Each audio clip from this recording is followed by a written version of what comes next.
Hello learners. In the previous video, we learnt about investment decision process. That is the basics of capital budgeting we had learnt about. In that video, we learnt about what investment decisions are, what is the method of capital budgeting. That means a method which helps in evaluating different investment proposals from the viewpoint of financial feasibility. As you know, whenever a business organization starts a new project, definitely financial viability is the first and the foremost aspect. However, there are other viabilities also like social cost benefit analysis, market feasibility and all that. But ultimately, as business has the goal to earn the profit, therefore financial viability is must. So we learnt about different cash flows involved in a project, that is cash outflow and cash inflow. Now today we will learn about different methods which we had only a glimpse of those methods, like different methods are categorized as non-discounted cash flow methods and discounted cash flow methods.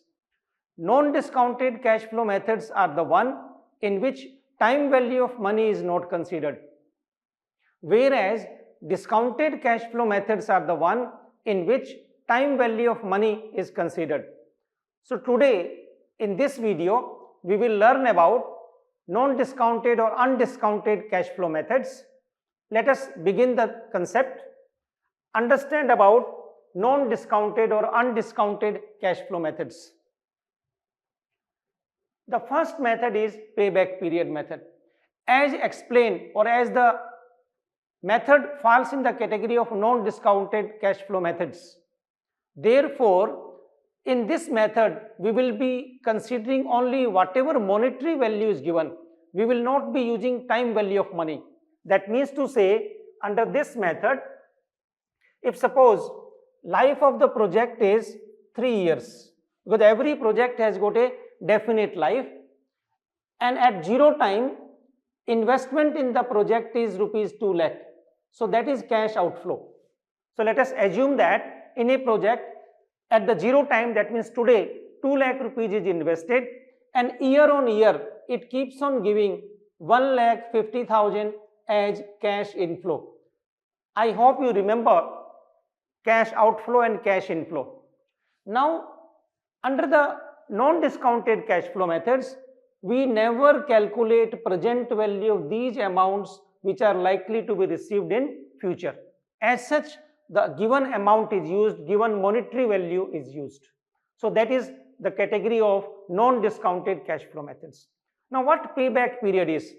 Payback period means such time period by the end of which total investment in the project gets recovered with the help of cash inflow. Herein, if you see 2 lakh is invested at 0 time, and project will be generating cash inflow of 1,50,000 per year. So we can say that yes, total investment of 2 lakh will get recovered in this much year, that is 2 divided by 1.5. So 1.33 year. That means to say complete 1 year and 1/3 proportion of the second year will be required to recover 2 lakh rupees invested in this project.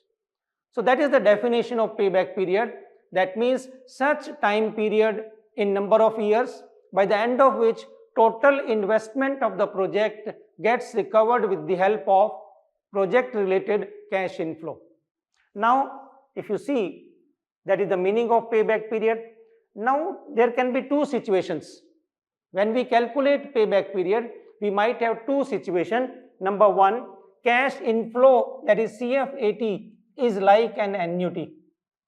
The moment we come to know cash inflow is like an annuity, I hope you remember what an annuity is. An annuity means a series of equal payments in which each payment is same. Number one, there is a regular interval either of 1 year between each or 2 years between each and something like that, and that series continues for a finite time period, as you can see in this example. Project will generate CF80, cash flow after tax, of rupees 1,50,000 per year for 3 years. So you can see every year same amount is there, 1,50,000, 1,50,000, 1,50,000, regular interval of 1 year in between every amount, and this continues for 3 years. So this satisfies the condition of an annuity. So in case of cash outflow is given to us, as well as cash inflow is given to us in the form of an annuity, then we simply calculate payback period is simply initial investment divided by annual CF80. That's what we did in this case. So simple formula is there for calculating payback period in case of cash inflows are given as an annuity. Now always remember, normally we considered in an annuity, each flow of money comes at the end of respective period. So that is the small formula. Payback period in case of an annuity is cash outflow divided by annual CF80. Annual CF80. So that is the way we calculate payback period. Now we proceed further, because one thing we have learned, if cash inflow is as an annuity, apply this formula, you will get the payback period. Let us proceed further. In case of mixed CF80, that means every year same amount is not received as cash inflow. That means uneven amounts are received. In that case, how to calculate payback period? Simple steps will be there in that case also. We will be following the method of cumulation.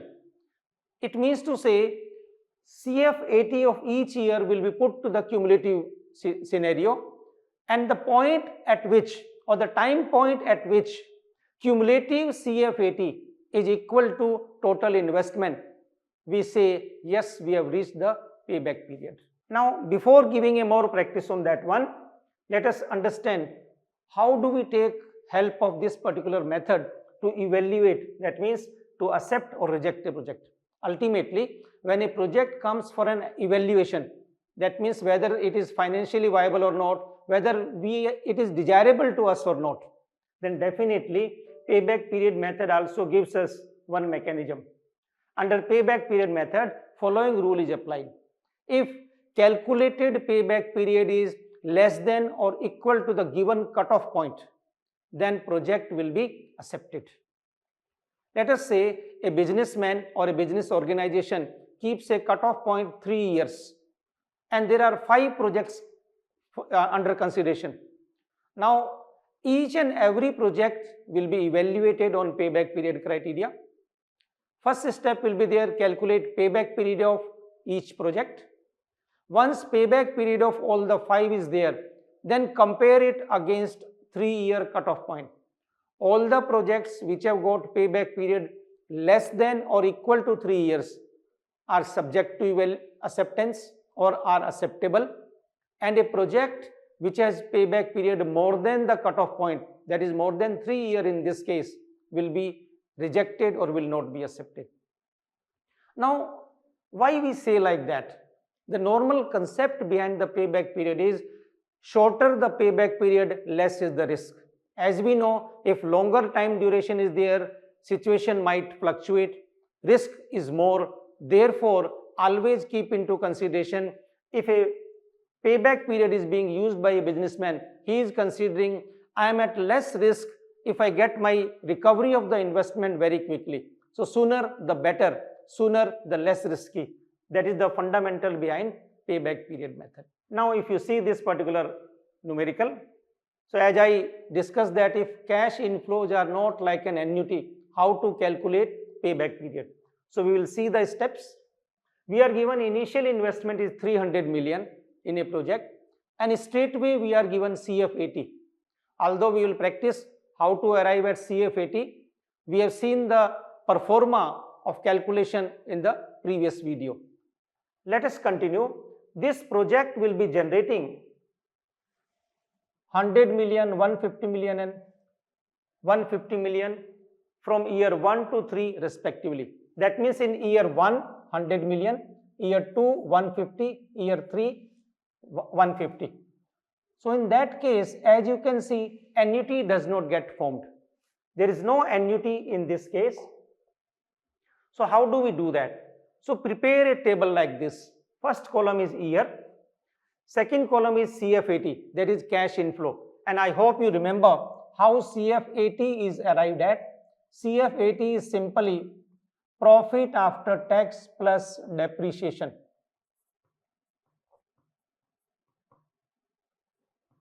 Profit after tax plus depreciation. Depreciation and other non-cash expenses, but in majority of the cases only depreciation is given as non-cash expense. So in the second column we put the CF80. Now in the third column we will be accumulating the CF80. That means these cash inflow will be accumulated. So by the end of first year, our cumulative cash inflow is 100. Then in second year, so by the end of first year it was 100, how much we are getting? In second year 150. So it will become 100 plus 150, that is 250. 100 plus 150, that is 250. Now in third year, what will be my cumulative cash inflow? By the end of second year, we had 250 cumulative value. Add up this 150 over there. So by the end of third year, we have cumulative cash inflow 400. So step number earliest is cumulative cash inflow. I hope you have understood the concept. By the end of first year, 100. By the end of second year, these two get clubbed, 250. By the end of third year, 250 plus this 150 makes it 400. Now pay the attention. What was your cash outflow? That means total investment. And our definition of payback period is such a time period in years by the end of which our total investment gets recovered with the help of cash inflow. So search out in the cumulative cash inflow table. 300 falls between these two. It means it is between second and third year. So we can say payback period is equal to 2 complete years and some fraction of the third year. Now what is my target? My target is to reach at 300. And how much I have recovered till the end of second year? 250. So I am running short of only 50 million to make it equal to 300. And how much total I am getting in the third year? 150. So you can simply say 2 complete years and some fraction of the third year, because by the end of the period of payback, I must have 300. So we do it. It will be 2 plus gap between these two 50 divided by 150. So I get it 2.33 year. That means 2 complete year and 1/3 proportion of the third year. So that is the way we calculate payback period in case of uneven values or annuity is not formed. I hope you have understood the concept. Let us proceed further. Now you can see this is again one more numerical. A company is considering a new 3-year expansion project that requires an initial fixed asset investment of 12 lakh. The fixed assets would be depreciated straight line to 0 over its 3 years tax life, after which its worth will be 0. It will be worthless.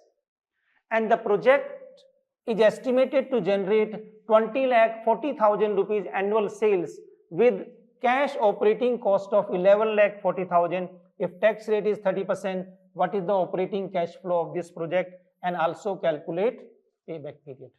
So note down the facts. Step number 1, identify cash outflow. So how much is my cash outflow? 12 lakh. So this is your cash outflow. Or we can say this is our investment in the project. And the whole of the 12 lakh is getting invested in fixed assets. There is no investment in working capital. That can happen. Now we are given it will be depreciated to 0 salvage value.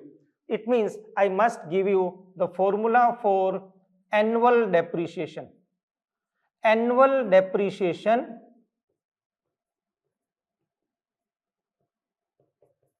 under straight line method is cost of asset, that is cost of fixed asset, minus estimated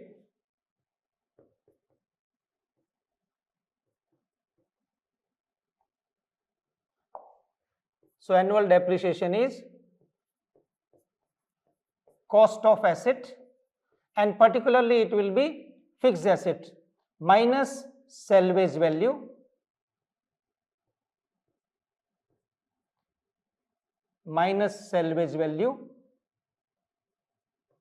divided by life of project or life of asset. So that is the way we calculate annual depreciation under straight line method. Every year same amount of depreciation will be there. 12 lakh minus 0 upon 3. So in this case, every year depreciation will be 4 lakh. Every year depreciation will be 4 lakh. So that is the way we calculate annual depreciation under straight line method. Now in the next slide, we will see how this complete numerical is solved. 20 lakh 40,000 is the annual sales, 11 lakh 40,000 is the cash operating cost, and 30% is the tax rate. Remember those values? So that is there we are. Every year we are getting a sales of 20 lakh 40,000. So sales revenue less cash operating cost, that is 11 lakh 40,000. So how much we get? Cash operating profit before tax, rupees 9 lakh. Rupees 9 lakh. Then depreciation. We calculated depreciation 4 lakh per annum. So deduct that depreciation 4 lakh. So my operating profit before tax is 5 lakh. My operating profit before tax is 5 lakh. And we have been given tax rate 30%. So we calculate tax at the rate of 30% on 5 lakh rupees. So it will be 1 lakh 50,000. So on profit before tax, we calculate tax 30%. Now we are left out with 3 lakh 50,000 operating profit after tax. As discussed earlier, operating cash inflow is profit after tax plus depreciation. So whatever depreciation was deducted at this point will be added at this point. 4 lakh will be added. And we get every year cash flow after tax will be 7 lakh 50,000. And since every year sales was same, cost is same, depreciation is same, tax rate is same, therefore we need not to calculate again for the second year, again for the third year. Same value gets carried. It means this project has cash outflow equal to 12 lakh, annual cash inflow or CFAT 7 lakh 50,000 for 3 years. And there is no terminal cash inflow as salvage value was not there.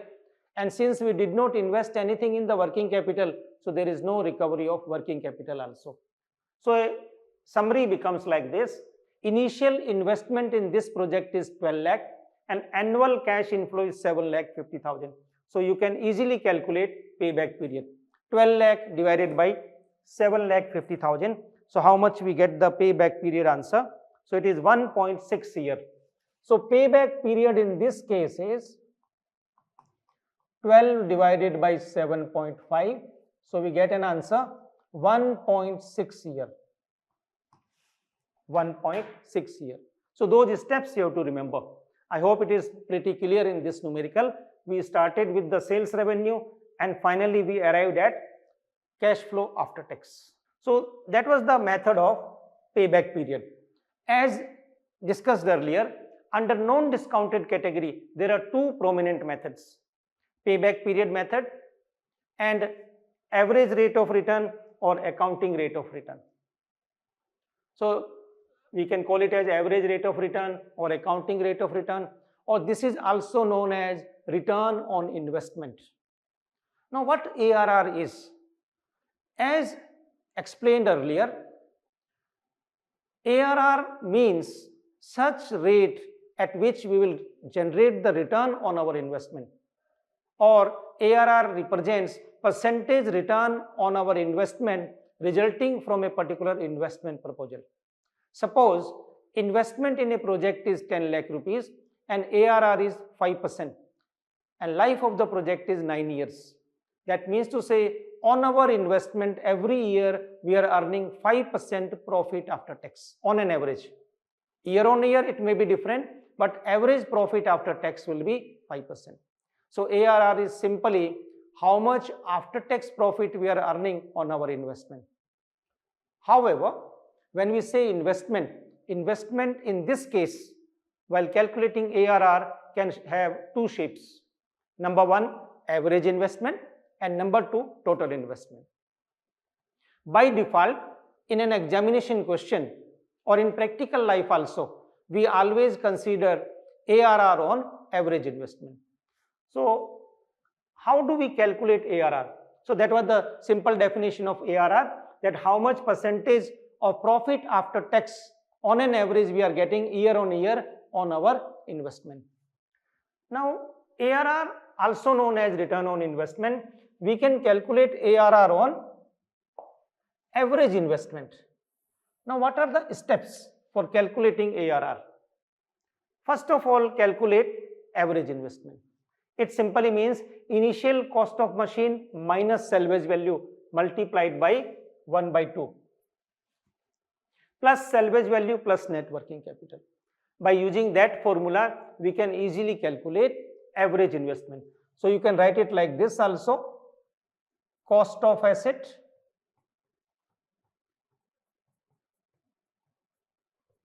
minus salvage value divided by 2 plus salvage value plus working capital. Either way you write it. First of all, what we are doing, from the initial cost we are deducting salvage value, and that difference is being divided by 2. Multiplied by 1 by 2 means divided by 2. Then again we are adding salvage value and the working capital. We get the average investment. So first step in calculating ARR on average investment is calculate average investment. Then calculate annual average profit after tax. I hope you remember how to calculate profit after tax. Simply sum up the profit of all the years and divide by number of years. So average profit after tax is simply, so this is sum of profit, so it is not average word. So sum of profit after tax divided by, okay, sorry. So that is my annual average profit.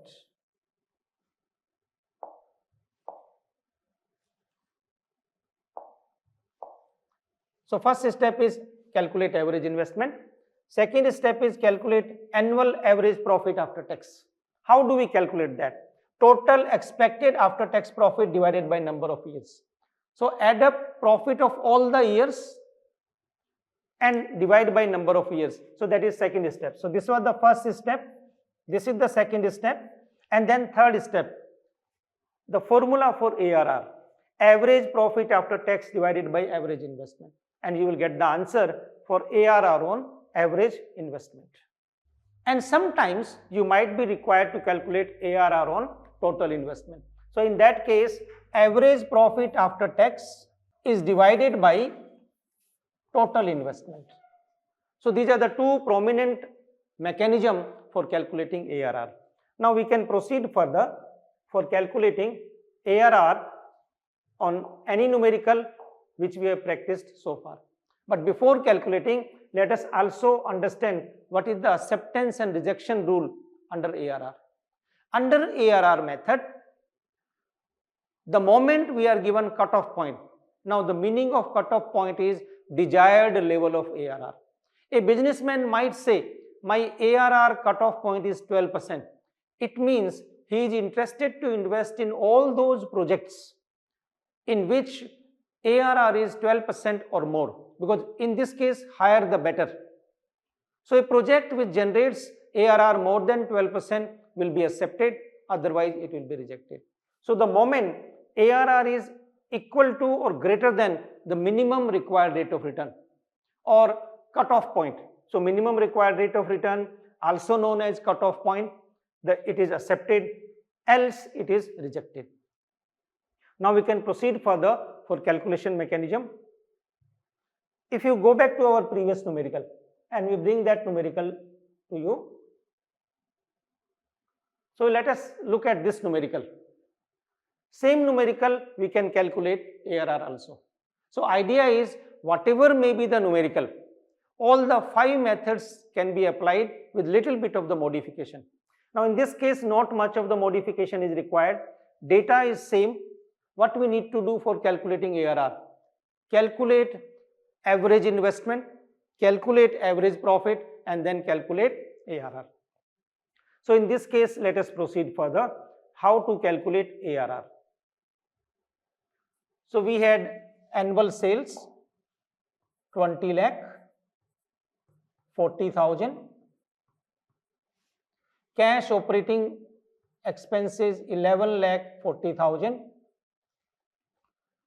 We arrive at 9 lakh of cash operating profit before tax. I hope you remember we calculated 4 lakh depreciation. Our profit before tax is 5 lakh.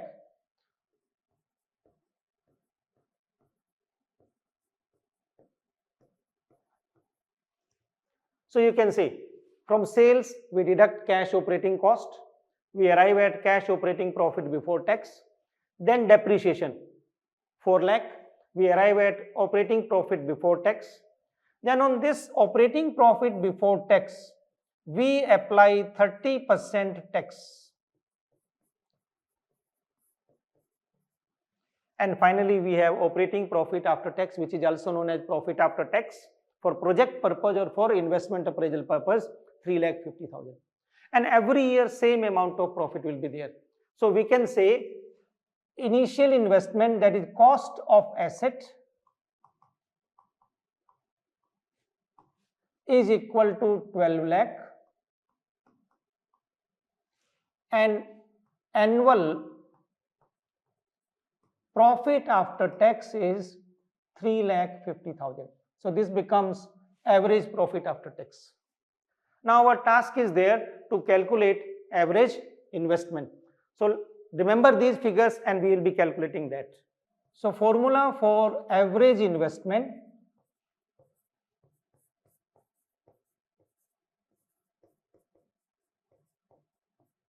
is simply cost of asset minus salvage value divided by 2 plus salvage value and plus working capital. So in our case, 12 lakh was the cost of asset. Salvage value was 0 and divided by 2. Divided by 2. Then we add up salvage value and working capital. So by chance in this case both are 0. So there is no problem. So 0 makes no difference in this case. Our average investment is 6 lakh. Our average investment is 6 lakh. Now we can calculate ARR on average investment. 3,50,000 was our average profit. Average investment is 6 lakh. So we get an answer 3,50,000 upon 6 lakh, 0.5833, that is 58.33%. 58.33%. So on an average, year on year for 3 years, we are getting ARR of 58.33%. And if we calculate ARR on total investment, so our average profit remains same. So that is the ARR on average investment. If we calculate ARR on total investment, so now what I am depicting, ARR on total investment.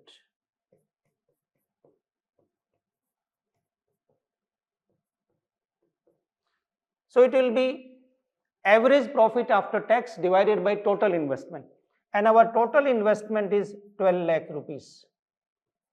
So how much ARR we get? 29.17%. That means year on year we are getting 29.17% return on our total investment for 3 years. So that is the way ARR method tells us how much return we are getting on our investment. So dear learners, we have learnt about both the non-discounted cash flow methods, that is payback period method. Rule under the payback period method is, if cutoff point is given, and definitely it is given, the moment cutoff point is given, a project which has got payback period less than or equal to the cutoff point will be accepted, else it will be rejected. Similarly, under ARR method, whatever may be the ARR, like either on average investment or on total investment, it will be given to you in the examination. If nothing is given in the numerical, always use ARR on average investment. So default consideration is ARR on average investment. Default consideration is ARR on average investment. Now, rule is simple. Once you have calculated ARR, the project which has got ARR equal to or more than the cutoff point, equal to or more than the minimum required rate of return will be accepted, otherwise it will be rejected. So remember those fundamentals. These two methods are there under non-discounted techniques. In the next video, we will learn about discounted cash flow techniques, that is NPV method, profitability index method, and IRR method. Thank you. Wish you good luck.